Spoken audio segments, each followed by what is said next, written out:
સ્વાધ્યાયનો 30મો દાખલો, જેમાં એક અનંત લંબાઈનો એક વીજભારિત તાર છે અને અનંત લંબાઈના વીજભારિત તારથી આપણે આર જેટલા લંબ અંતરે આવેલ કોઈ બિંદુ પાસે વિદ્યુત ક્ષેત્ર આપણે શોધવાનું છે. આર અંતરે આવેલ કોઈ બિંદુ પાસે વિદ્યુત ક્ષેત્રનું સમીકરણ આપણને ખબર જ છે. E ઇઝ ઇક્વલ ટુ લેમડાના છેદમાં 2πε0 આર જેટલું છે જ સમીકરણ, જે આપણે મેળવેલું છે, પણ અત્યારે ચોખ્ખોટી કરેલી છે કે તમારે ગાઉસના નિયમનો ઉપયોગ કર્યા વગર મેળવવાનો છે. તો તેના માટે આપણે છે આગળ વધીએ. એટલે પહેલાં આપણે શું કરીશું, એક આપણે એના માટે આપણે એક ખંડ એક્ઝ્યુમ કરીશું. આપણે અહીં એક ધારી લઈએ, ખંડ એક ધારી લીધો. આ ખંડની લંબાઈ ધારો કે dx જેટલી છે. આ ખંડની અંદર વીજભાર કેટલો હશે કે ભાઈ, ધારો કે અહીંયા આમાં રેખીય વિતરણ છે વીજભારનું, તો અત્યારે અહીંયા આપણે વિચાર કરી શકાય કે ભાઈ એકમ લંબાઈ દીઠ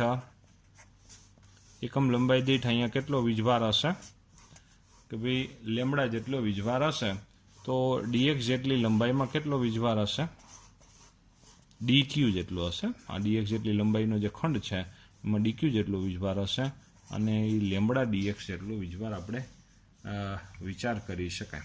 બરાબર ને? નાનો ખંડ થઈ ગયો. આ ખંડથી આપણે જો વિચાર કરીએ તો અહીંયા છે આપણે અમુક અંતરે વિદ્યુત ક્ષેત્ર આપણે મેળવવાનું છે. તો આ ખંડથી આપણે અત્યારે આર જેટલા જે આપણે અંતર વિચાર કર્યો છે, કેપિટલ આર જેટલો અંતર વિચાર કર્યો, કેપિટલ આર જેટલા અંતરે વિદ્યુત ક્ષેત્ર મેળવવું છે. તો આ ખંડ એક બિંદુવત વીજભાર વિચાર કરી લ્યો. હતો ખંડ એક કેવો લઈ લ્યો, બિંદુવત લઈ લ્યો. તો બિંદુવત ખંડને કારણે વિદ્યુત ક્ષેત્ર જો વિચાર કરીએ આપણે, તો બિંદુવત ખંડને કારણે વિદ્યુત ક્ષેત્ર, જેને વિદ્યુત ક્ષેત્રને આપણે અત્યારે ડી વડે આપણે દર્શાવી દઈએ, તો અત્યારે ભાઈ આ ડી ઇઝ ઇક્વલ ટુ કે આ એક બિંદુવત વીજભાર આપણા માટે ગણી લીધું આપણે, અને કે ડીક્યુ એટલે કે આ બિંદુવત વીજભારનું મૂલ્ય, અને અહીંથી આ અંતર આપણા માટે શું આવશે અત્યારે, ભાઈ આર સ્ક્વેર જેટલું આવશે. અને આ જે સેન્ટર છે, સેન્ટરથી આ ખંડ છે એ x જેટલા અંતરે છે.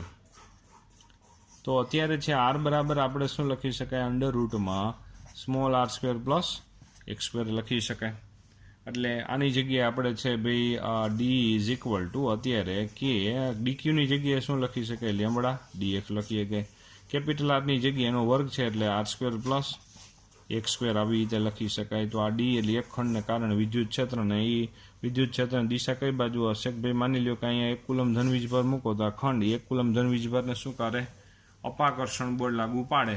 તો એ ખંડને કારણે વિદ્યુત ક્ષેત્ર કઈ બાજુ હશે, ધારો કે કંઈક આ બાજુ આપણે વિચાર કરી શકાય. આમ આપણે ખંડ ભાઈને કારણે વિદ્યુત ક્ષેત્ર આપણે વિચાર કર્યો, અને આ વિદ્યુત ક્ષેત્ર આપણે ડી વડે આપણે દર્શાવી દીધું. તો પછી અહીંયા આપણે ભાઈ ખૂણો દર્શાવી શકાય કે ભાઈ આ થીટા છે, તો અહીંયા ખૂણો થીટા આપણે લાગુ પાડી શકાય. અને આ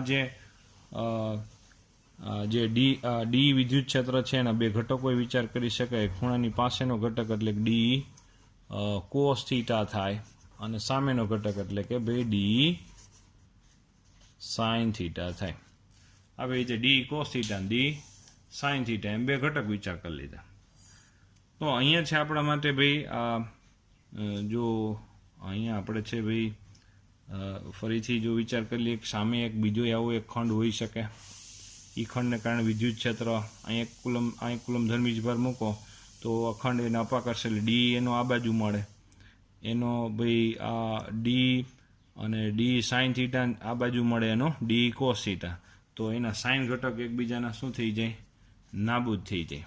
હંમેશા કોઈ પણ ખંડને કારણે આ પી બિંદુ પાસે એનો સાઇન ઘટક નાબૂદ થઈ જાય, કારણ કે સામે એક બીજો ખંડ એવો હશે જ કે એનો સાઇન ઘટક શું કરશે, નાબૂદ કરશે. એટલે સાઇન ઘટક નાબૂદ થઈ જાય તો વધે હું હકીકતમાં એનો કોસ ઘટક જ વધે, અને એ કોસ ઘટક આપણે dx ઇઝ ઇક્વલ ટુ આપણે અહીંયા શું લખી શકાય, ડી કોસ થીટા જ વધે. કોઈ પણ એક ખંડ માટે આપણે ડી કોસ થીટા જેટલો જ એનો ઘટક આપણે બાકી રહેશે. અને ડી ઇઝ ઇક્વલ ટુ આપણે શું લખી શકાય, કે લેમડા dx ના છેદમાં r square plus x square, અને cos theta is equal to આપણે શું લખી શકાય, અહીંયા cos theta is equal to પાસેની બાજુ એટલે સ્મોલ આર ના છેદમાં કર્ણ એટલે કે આપણા માટે અંડર રૂટમાં small r square plus x square under root એટલે રેસ ટુ 1/2, અને પછી આમે લખી શકાય કે ભાઈ કે લેમડા સ્મોલ આરના છેદમાં x square plus r square એટલે r square plus x square raise to આ ઘાત 1 છે, રેસ ટુ 1/2 છે, એટલે અહીંયા શું આવશે 3/2 જેટલું આવશે ને ઇન્ટુ ડીએક્સ. આવી રીતે આપણે વિચાર કરી શકાય. હવે આપણે બીજી વાત એ છે કે આપણે આમાં તમને ખ્યાલ હોય તો આપણે આમાં છે ભાઈ સામે આપણે ભાઈ ટેન થીટા આમાં લઈ શકાય કાટકોણ ત્રિકોણ માટે. Ten theta is equal two સામેની બાજુ એક્સ આવશે અને કર્ણ તરીકે સામેની બાજુ છેદમાં પાસેની બાજુ એટલે એક્સના છેદમાં આર આવશે. તો એક્સ બરાબર આપણે શું લખી શકાય, આર ટેન થીટા લખીએ છીએ. તો અહીં એક્સ બરાબર આર ટેન થીટા આપણે જો લખી શકતા હોય તો અહીંયા છે x square plus r square raise to 3/2 જગ્યાએ શું લખીએ ગઈ જુઓ, આની જગ્યાએ આર સ્ક્વેર આ એક્સની જગ્યાએ આર લખવું, અહીં એક્સની જગ્યાએ આર ટેન થીટા લખવું, તો રેસ ટુ 3/2 અને એમાં આર સ્ક્વેર કોમન લીધું, tan square plus 1 is equal to શું થાય, સેક સ્ક્વેર થઈ જાય, એટલે r square sec square theta raise to 3/2 એટલે આની જગ્યાએ શું આવી જાય, r cube sec cube theta આવું થાય. આની જગ્યાએ આપણે r cube sec cube theta આપણે લખી શકાય. બીજી વાત છે કે ભાઈ આનું આપણે ભાઈ વિકલન કરી નાખીએ, એક્સનું થીટા પ્રત્યે વિકલન કરી નાખો તો 10નું થઈ જાય આપણે સેક થીટા આપણે થઈ જશે, સેક સ્ક્વેર થીટા થઈ જાય. તો ડીએક્સ ઇઝ ઇક્વલ ટુ શું લખી શકીએ, r sec square theta d theta એમ આપણે લખીએ છીએ, બરાબર. ડીએક્સ ઇઝ ઇક્વલ ટુ શું થયું, r sec square theta d theta. જો શું કર્યું, ટેન થીટા બરાબર આ કાટકોણ ત્રિકોણમાં સામેની બાજુ છેદમાં પાસેની બાજુ કર્યું, એક્સ બરાબર આર ટેન થીટા, પછી આ x square plus r square raise to 3/2 આપણે છે એક્સની જગ્યાએ આર ટેન થીટા મૂક્યા છે, અને અહીંયા છે ડીએક્સ ઇઝ ઇક્વલ ટુ અને એક આ પદ મળી ગયું, બે પદ મળ્યા, અને બે અહીંયા મૂકવામાં આવે તો અહીંયા કે લેમડા આર તો હતા જ, બરાબર. આની જગ્યાએ આપણે શું લખ્યું, R cube sec cube theta, અને ડીએક્સની જગ્યાએ આપણે હવે શું લખીશું, આર સેક સ્ક્વેર થીટા, બરાબર. તો અહીંથી આપણે શું થશે, આ dx is equal to r sec square આપણે થીટા અને આર ઇન્ટુ આર એટલે આર સ્ક્વેર થઈ જાય, એક આર અહીંયા વધશે, બરાબર. એટલે કે લેમડાના છેદમાં આર સેક સ્ક્વેર થીટા અને સેક ક્યુબ થીટા એટલે અહીંયા આવશે છેદમાં 1/sec આવે એટલે અહીંયા થઈ જાય કોસ થીટા. આવું આપણે શું કામ એમ કર્યું, સંકલન માટે લિમિટ મેળવવા માટે આવું કામ કર્યું છે ભાઈ. ફરીથી આખી વાત થઈ ગઈ કે એક ખંડને કારણે અહીંયા પી બિંદુ પાસે વિદ્યુત ક્ષેત્ર આપણે મેળવતા હોય તો ત્યાં દરેક ખંડને કારણે માત્ર કોસ ઘટક જ અહીંયા છે બાકી રહે છે, સાઇન ઘટક તો સામે બીજા ખંડને કારણે નાબૂદ થઈ જાય છે. તો આવી રીતે છે સામસામે આવતા જે દરેક આવા ખંડને કારણે કોસ ઘટકનો આપણે દરેક ખંડને કારણે મળતા અહીંયા પી બિંદુ પાસે મળતા કોસ ઘટકનો આપણે શું કરવો છે, સરવાળો કરવો છે. અને સરવાળો શેમાં પરિણમે, સંકલનમાં પરિણમે. તો અહીંયા છે આ દરેક પદનો દરેક એક્સ પરના ઘટકના સરવાળો કરી નાખીએ એટલે સંકલન સ્વરૂપે, અને સંકલનમાં શું આવશે, લિમિટ આપણે જેમ દૂરનો ખંડ લેશું એમ થીટાનું મૂલ્ય શું થતું જાય, વધતું જાય, અને અનંત અંતરે લ્યો તો આ બાજુ આપણે આ થીટાનું મૂલ્ય મળી જાય π/2, આ બાજુ લ્યો તો -π/2. આમ આપણે +π/2 થી રહેલા ખંડથી ચાલુ કરી અને આ બાજુ -π/2 રહેલા ખંડ સુધી દરેક ખંડને કારણે પી બિંદુ પાસે મળતા આ જે વિદ્યુત ક્ષેત્ર છે એ વિદ્યુત ક્ષેત્રનો આપણે સરવાળો કરવો છે, જે આપણે સંકલન એટલે કે દરેક ખંડને કારણે મળતા x ઘટકનો સરવાળો ક્યાંથી -π/2 થી +π/2 સુધી આવતા દરેક ખંડને કારણે પી બિંદુ પાસે મળતા વિદ્યુત ક્ષેત્રનો સરવાળો કરો એટલે કુલ વિદ્યુત ક્ષેત્ર તમને મળી જાય. એની સરવાળો શેમાં પરિણમશે, સંકલનમાં પરિણમે. અને એમાં અચળ વસ્તુ કઈ છે કે લેમડાના છેદમાં આરી બહાર આવતા રહેશે, અને સંકલનમાં જોવું જોઈએ આ સંકલન -π/2 થી +π/2 અહીંયા છે ભાઈ આ કોસ થીટાનું સંકલન શું થયું? સાઇન થીટા થયું. -π/2 થી +π/2. એક વખત અહીંયા +π/2 લખો, માઇનસ કરીને -π/2 લખો, એટલે sin π/2 એટલે 1, અને માઇનસ છે માઇનસ અહીં પ્લસ થઈ જાય એટલે પણ 1 + 1 એટલે 2 થઈ જાય. તો અહીંયા આપણે પદ આવું મળી જાય. કે બરાબર ભાઈ 1/4πε0 લખી નાખો. તો અહીંયા શું આવશે ભાઈ આપણા માટે? લેમડાના છેદમાં ભાઈ લેમડાના છેદમાં 2πε0r આપણે પરિણામી વિદ્યુત ક્ષેત્ર મળી જાય. જે સમીકરણ છે સદિશ સ્વરૂપે દર્શાવવું હોય તો આર્કેટ વડે ગુણી નાખાય. બરાબર. આમ આપણે શું કર્યું? ગાઉસના નિયમનો ઉપયોગ કર્યા વગર જ આપણે શું કરી લીધું છે?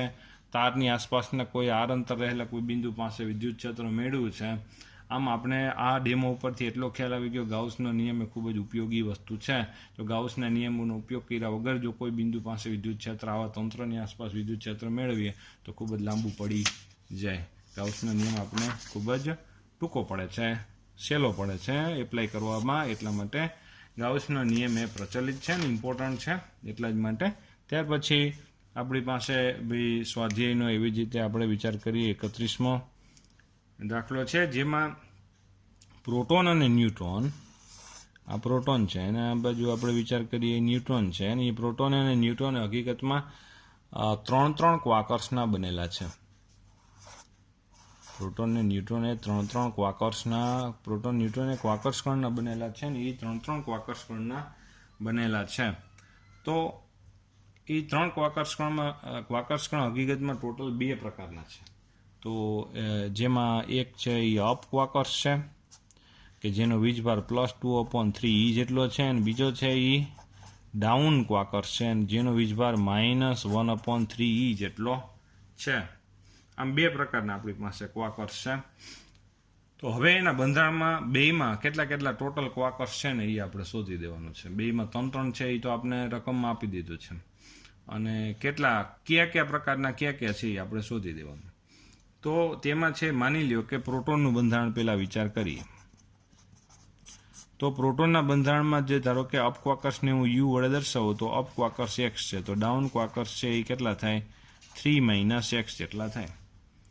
અને પ્રોટોનનો ટોટલ વીજભાર જો ધારો કે વિચાર કરીએ, એક અપ ક્વાર્કર્સનો વીજભાર છે અહીંયા કેટલો છે ભાઈ? યુ જેટલો છે. તો x જેટલા અપ ક્વાર્કર્સનો વીજભાર કેટલો થાય?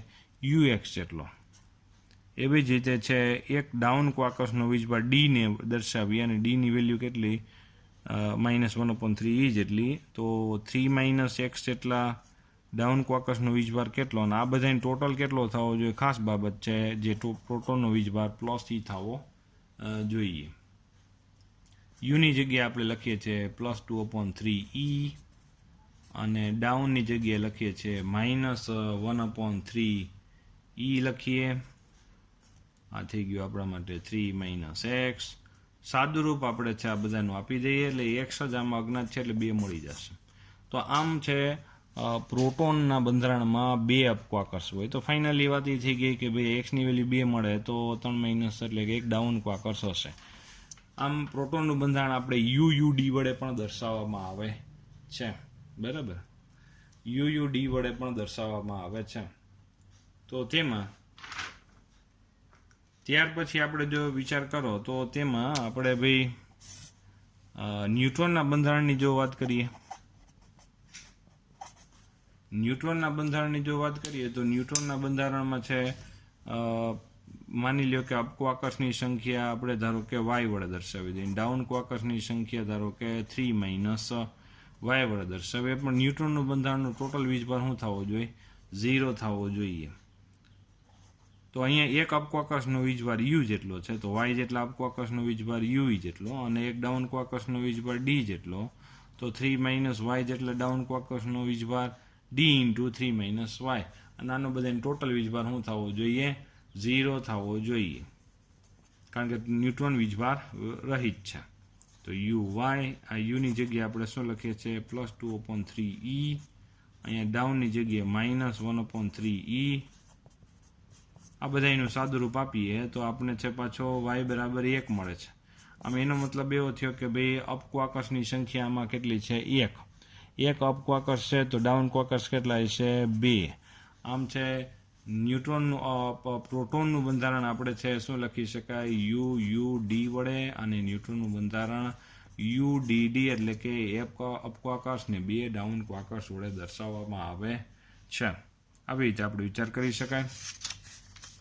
તો આ થઈ ગયું આપણા માટે ભાઈ પ્રશ્ન નંબર સ્વાધ્યાયનો 31માં. કેટલા અપ ક્વાર્કસ ને કેટલા ડાઉન ક્વાર્કસ પ્રોટોનના બંધારણમાં અને ન્યુટ્રોનના બંધારણમાં. ત્યાર પછી આપણી પાસે છે ભાઈ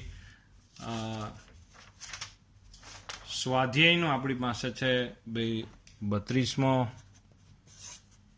દાખલો. જે સ્વાધ્યાય 32મા દાખલામાં એવી વાત છે કે ભાઈ કોઈક વિદ્યુત ક્ષેત્ર છે ને એમાં કોઈ બિંદુ પાસે વિદ્યુત ક્ષેત્ર 0 એટલે કે તે બિંદુ પાસે તટસ્થ એટલે જ્યાં વિદ્યુત ક્ષેત્ર 0 હોય એવા બિંદુને આપણે તટસ્થ બિંદુ કહેવાય. તો આપણે પ્રશ્ન 32માં એવો આપણે આપવામાં આવ્યો છે કે ભાઈ કોઈ એક યાદૃચ્છિક સ્થિત વિદ્યુત ક્ષેત્રમાં સંરચનામાં તટસ્થ બિંદુ જ્યાં એટલે કે વિદ્યુત ક્ષેત્ર 0 હોય, એક નાના પરીક્ષણ વિદ્યુત ભાર મૂકેલો હોય તો દર્શાવો કે ત્યાં વિદ્યુત ભારનું સંતુલન અસ્થાયી છે.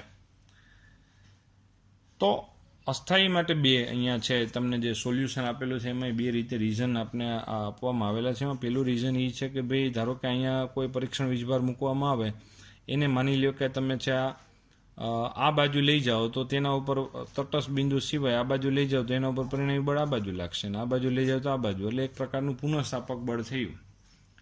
બીજું રીઝન આપણે એ પણ આપી શકાય કે ભાઈ જે આપણે મેં તમને મોકલેલું મટીરિયલમાં છે જ બરાબર. બીજું રીઝન એ આપી શકાય કે ભાઈ માની લો કે અહીંયા તટસ્થ બિંદુ છે તો તેમાં વિદ્યુત ક્ષેત્ર રેખાઓ હકીકતમાં કઈ બાજુ હોવી જોઈએ? તટસ્થ બિંદુની નજીક આમ કંઈક હોવી જોઈએ. અહીંયા તો નહીં હોય વિદ્યુત ક્ષેત્ર રેખાઓ, પણ અહીંયા આમ નજીક હોવી જોઈએ. શું કામે? આનાથી આ બાજુ લઈ જાઓ તો એના ઉપર બળ આમ લાગે, આમ લઈ જાઓ તો આમ બળ લાગે છે.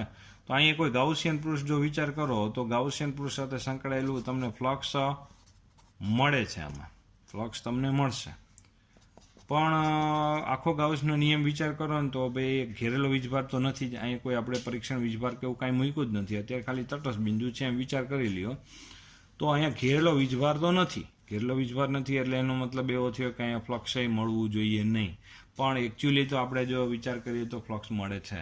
એટલા માટે આવું બિંદુ છે એને આપણે અસ્થાયી સંતુલન એવા શબ્દથી વાત કરીએ છીએ. ત્યાર પછી આપણે આને આ દાખલામાં બી વેરાયટીમાં એવું પૂછ્યું છે કે બે સમાન ચિહ્ન એટલે આપણે ઉદાહરણ તરીકે આપણે બે સમાન વીજભાર ક્યુ દર્શાવ્યા અને તેમાં એકબીજાથી અમુક અંતરે બે સમાન વીજભારના સમાન મૂલ્યવાળા બે વીજભારો એકબીજાથી અમુક અંતરે મૂક્યા છે અને એની સાદી રચનાના માટેના અમુક પરિણામો તમે કયો જોઈએ. એના પરિણામો શું શું હોઈ શકે વિદ્યુત ક્ષેત્રના દ્રષ્ટિએ કહેવાનું છે. તો પરિણામમાં પહેલું આપણે મુદ્દો એ કહેશું કે એના સેન્ટર પોઈન્ટ ઉપર વિદ્યુત ક્ષેત્ર હંમેશા શું હોય? 0 હોય. અહીંયા 0 શું કામ? કારણ કે 1 કુલમ ધન વીજભાર મૂકો તો આ જેટલો અપાકર છે આ એટલો જ અપાકર છે, એટલે પરિણામ વિદ્યુત ક્ષેત્ર શું થાય? 0 પ્રાપ્ત થાય. જ્યારે અહીંયા છે આપણે કોઈ વીજભારને આ બાજુ લઈ જાય, આ બે આપણે ધન પસંદ કર્યા છે આપણી સ્ટોરીમાં. ધારો કે કોઈ વીજભારને આ બાજુ લઈ જાય, આ ભાઈ 1 કુલમ ધન વીજભારને અથવા કોઈ પરીક્ષણ વીજભારને આ બાજુ લઈ જાય તો આ વધારે અપાકર્ષણ બળ લગાડશે, આ ઓછું, એટલે પરિણામી બળ આ બાજુ લાગશે. આ બાજુ લઈ જાય તો પરિણામી બળ આ બાજુ લાગશે.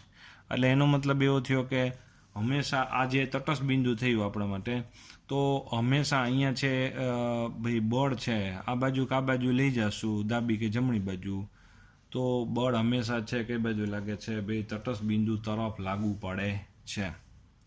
હવે એવી જ રીતે છે ભાઈ ધારો કે વિષુવરેખા શબ્દ તો ન વાપરી શકે અહીંયા, પણ લંબ દ્વિભાજક શબ્દ વાપરીએ કે લંબ દ્વિભાજકના કોઈ બિંદુ ઉપર આમ ઉપર લઈ જાય વીજભાર ઉપર, તો શું થાય? આ બે વીજભારો એને અપા કરશે, આમ અપા કરશે કુલમ અને આમ અપા કરશે, તો ભાઈ કઈ બાજુ મળશે? હંમેશા એના ઉપર એ પરીક્ષણ વીજભાર મૂકો કે જે હોય તે એના ઉપર હંમેશા પરિણામી બળ છે એ કેન્દ્રથી લંબ દ્વિભાજક પર પણ કેન્દ્રથી દૂર તરફ બળ લાગુ પડે છે. બરાબર. તો આવા પરિણામો આપણે વિચાર કરી શકીએ. શું પરિણામ એવા જો ધારો કે વિચાર કરી MCQ માટે કામનું છે કે બે સમાન વીજભારો હોય તો તેના કેન્દ્ર ઉપર વિદ્યુત ક્ષેત્ર 0 હોય બીજું ત્યાં પરીક્ષણ વીજભાર મૂક્યા પછી પરીક્ષણ વીજભારને દાબી કે જમણી બાજુ લઈ જાઓ તો પરિણામી બળ હંમેશા કેન્દ્ર તરફ બળ લાગુ પડે છે. પણ જો વીજભારને લંબ દ્વિભાજક ઉપર લઈ જવામાં આવે તો હંમેશા કેન્દ્રથી દૂર તરફ એના ઉપર પરિણામી બળ લાગુ પડે છે. તો આ થઈ ગયો આપણા માટે સ્વાધ્યાયનો 32મો દાખલો.